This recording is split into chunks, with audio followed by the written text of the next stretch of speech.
Hello and welcome to our special feature, Science of Spirituality with Sant Rajinder Singh Ji Maharaj.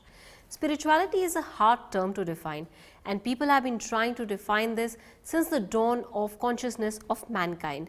To understand the science behind spirituality, let's welcome Sant Rajinder Singh Ji Maharaj. Hello sir, welcome to the show. Yeah, it's very nice to be here on your show. You seem to have quite an interesting personal journey.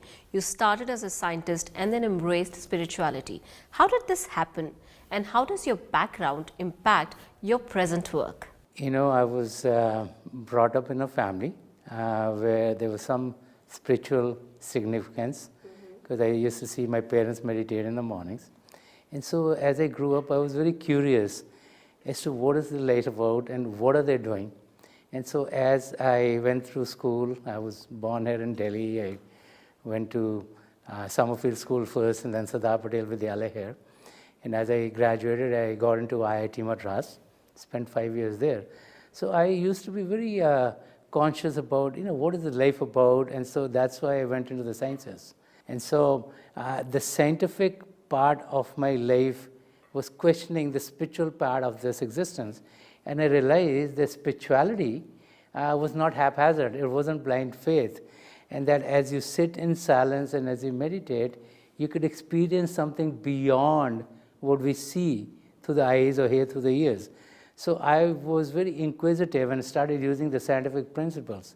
So today, as the head of Science of Spirituality, we encourage people to look at spirituality as a science, not like blind faith, not as haphazard things happening, but like to sit in silence, to experience within themselves, to experience what are the two primal manifestations of the divine, the light and sound of God, and then experiment, like use the body as a laboratory to experiment within yourself. So the scientific background helped me understand spirituality and to really figure out what is the purpose of our existence here and how things really work and what is our connection with God. Some say that people nowadays are not actively seeking God, but they're seeking eternal peace, they're seeking love, happiness and health. So what do you think we lose in case if we don't seek God? It's very good that people are seeking, number one. When you seek for peace or happiness or well-being in our life, physical well-being, it's very good. Then we focus more on the body and our mental and emotional states. What is very important is to understand that when we seek only for what is good for the body, then this existence that we have is going to fade away. Because our physical death doesn't mean our annihilation, doesn't mean the end of our existence. We exist at a level beyond the physical, which is the spirit. And the spiritual existence, whether you call it at the level of the soul or the Atma or the Ruh, is one that needs to be focused on while we are in the human body. So finding happiness and joy and peace are good, but we need to go beyond that because God has given us this opportunity to know God, the creator who created everything. And we can find a connection with God. So I would say the first step is what most people take because we feel we are the human body, we do good things for the body. The next step is to realize, hey, we have something more than the physical body because what gives us life is what we need to understand. And so as we focus our energies there, then we will find that there's a whole new world opening up to us. And as we start to experience God, as we start to experience the divine, then happiness and joy will come, which will be fulfilling the very purpose for which we come into the world. So I feel knowing God is very, very important because it's one of the reasons why we are born into this human body. When you're talking about the purpose, sir, what according to you is actually the purpose of life? The purpose of this existence is to truly first know ourselves and then to know God. As we start to look at creation, we find there are many, many, many creatures. In the East, we believe in 84 lakh jiya chun, that there are 8.4 million species, right. And our soul could be transmigrating in any one of them. So the human body has been called the roof and crown of all creation, which means like God has given us this characteristic which we call vivek. Vivek means we can discriminate between truth and untruth. Right. And so that's given in the human frame. And in the human body, we've been given everything that is needed for us to know ourselves. So the purpose of this existence is first to realize that we're not the body, we're not the mind, we're not our intellect. In reality, we are soul. So the key to human existence is an opportunity to get off the wheel of transmigration and be able to get the state of moksha, or a state in which we're off that wheel and we find our oneness with God. Some people tend to seek personal benefit in everything they do in life. What does meditation offer to such people? Meditation has many, many benefits. Like I said before, the key to meditate, the first thing that we need, where we gain, is the knowledge of the divine. Most people, like you said before, meditate for outer reasons. Right. There are many physical benefits today. The doctors are telling us that as we meditate and as we are calm, that our stress-related diseases and all can be helped. Our blood pressure can be controlled, can get better. Our diseases of the heart can be controlled better. And also, today we've found that there's a mind-body connection. Okay? So as we meditate, one of the first things that happens is that the frequency at which we are working, our brain waves are working, get lessened. Then there's calmness in the body. So whenever one feels calm, you feel more relaxed, you feel you can deal with the stress better. Right. So that's one physical benefit that we get. Also, there are benefits at the emotional level. As we have stillness in ourselves, then our responses to others are much more nicer. We're not responding just with anger, but we're responding with a collective intent. And so our relationships will improve. So not only are we benefited at the physical level by being able to deal with the diseases properly, we also are benefited at the emotional and the mental levels. We'll take a quick break at this point. Keep watching our special presentation.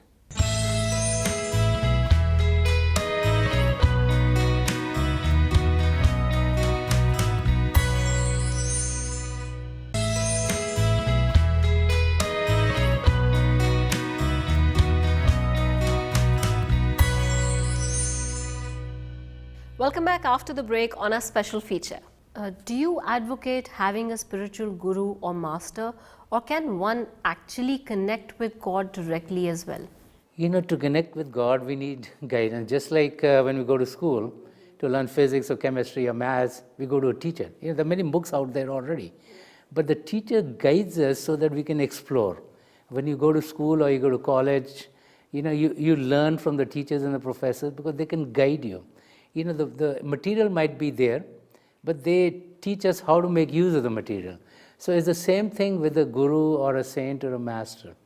The teaching in the spiritual arena is what comes to us through them. And so their guidance is needed so that we can really connect with God. God is not on the outside. God is within each and every one of us. Our soul is not on the outside. Our soul is within ourselves. But unfortunately, we don't know how to connect with each other. We don't know how to connect our soul with God. So that's the role of a guru or a spiritual master, is to help us make that connection. So through their attention, through their guidance, they could focus our attention away from the activities of the world so that we can be focused towards God. So that's why we need the help of a guru or a saint or a master. Some people feel that happiness is fleeting or short-lived nowadays. So what is the mantra to achieve eternal happiness? First we should understand why is our happiness short-lived. We try to find happiness in the activities of the world. Most people feel if they have more money, they'll be happy. Right. Many people feel if the physical body is well, they'll be happy. Many people feel if the relationships are better, they'll be happy. And so all of those things are focused in the world outside. As we start to understand why these moments of happiness are short-lived, we realize that everything of this world is temporary. We live in a world of illusion, we live in a world of Maya. And so we know that everything here has a certain time period. And so when we connect with something which is temporary itself, then we're not going to get permanent happiness. The key to getting eternal happiness is to connect with something that is eternal. And what is totally eternal is God, the Creator. So those who connect with God are connecting with that source, which is always going to be there. And this is why the mantra for as you call it, the mantra for being able to be eternally happy is to connect with God. And so everything in this world is changing. And we need to connect with something which is not changing, which is permanent. And the only thing in our existence which doesn't change is God. Would you say there's a link between religion and spirituality? There's definitely a link between religion and spirituality. All religions have two sides to it. One is called the exoteric side, or the outer side of a faith, in which when we go to our places of worship, we have rites and rituals, which is, do we light a candle, do we ring a bell, do we cover our head when we go to a place of worship, do we take our shoes off, do we wash our hands? And so these are the outer signs of a faith. And then we have what is called the esoteric side of a life, which is the inner side of a faith. And the inner side of a faith deals with the soul, the flights of the soul, the experiences of the divine, the connection with God. And so that part of each religion is what is spirituality. So the spirituality is at the heart of each and every religion. And so there's definitely a connection, because when you look at the lives of the great saints and mystics, and all faiths and all religions started after a great saint or a mystic had an experience of the divine. And so those experiences are all spiritual. Those experiences are all of the spirit and the soul. And so that spiritual aspect in each religion is what needs to be focused on. And so irrespective of whatever faith we are in, we can all experience that inner part. And the inner part is one and the same. And that this is why, as we meditate, irrespective of whatever faiths we have, irrespective of our cultures, we all can sit in silence and we all can connect with God. People many times find themselves stuck in a situation or with people who cause pain or give stress. How do you suggest that they should face such problem? In our day-to-day lives, we run into all kinds of people. Sometimes today, we live in a very multicultural environment. So people could come from different faiths, people come from different parts of the world, and we interact with them. Mm-hmm. And what happens is the understanding of people could be different. The cultures could be different, so their beliefs could be different. And many times when we don't understand that, then commotion comes in. We might feel that there are people who are creating pain in our life. So the best way is to make sure that we deal with everyone in the most loving and kind manner. If our responses to anger, let's say, are such that they are peaceful, then they would quench the fire. And so our responses to anyone who might be bringing stress into our lives should be calm and peaceful, so that we don't reciprocate and we don't build up an environment which is more stressful. And so the key is to be able to experience that calm and peacefulness within ourselves. And if we experience it at the core of our being, then it will come out of us. And this is where meditation helps. Those who meditate are able to deal with very difficult situations in a much more calmer manner. And then with time, we find that the peace starts to be getting into the environment, so that the painful situations also with time can be rectified. It's time for a short break on our special show. Join us on the other side.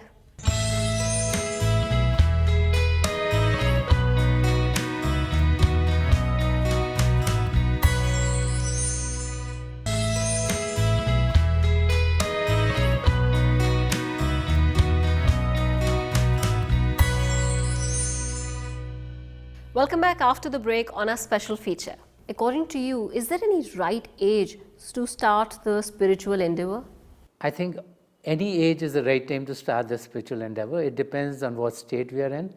If many people who might see their parents or their grandparents be on a spiritual path might start at a very early age.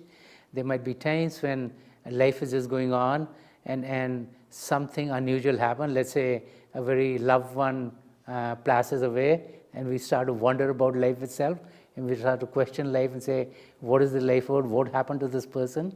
The person was alive, they're looking exactly the same, they haven't changed, and now they're dead, and now we have to take them and cremate them. And so we can start to think about life at any stage. And whatever stage we start to think about life and think about what is our purpose of being here, is a good time for the spiritual experience to happen. So the physical age does not matter.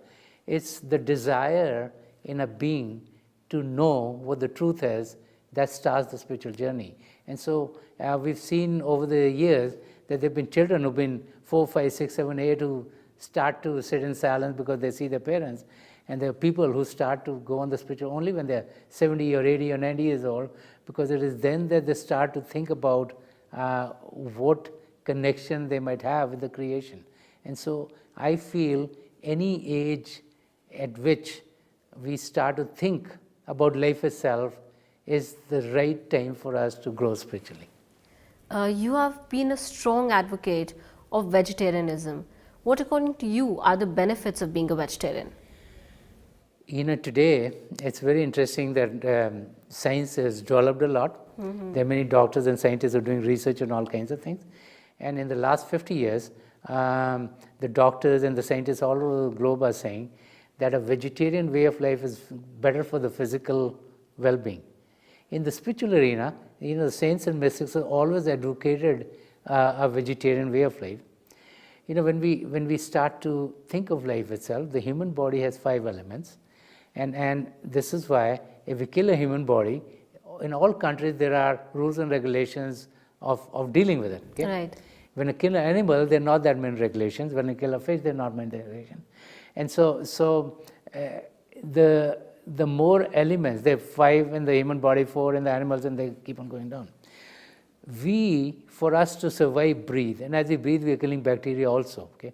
So the way we are created, for us to be living, there's some destruction. And so when we live on a vegetarian way of life, there's the least amount of destruction, because there's only 1 element of water in the vegetables. And this is why ever since the spiritual path has been talked about, there's been talk about a vegetarian way of life. We totally believe in the vegetarian way of life. We actually promote in the West a veggie fest, which we've been doing for the last 11 years. And it's the biggest veggie fest in North America now. We had over like 35 to 40,000 people come there in the 2 days that I was there last year.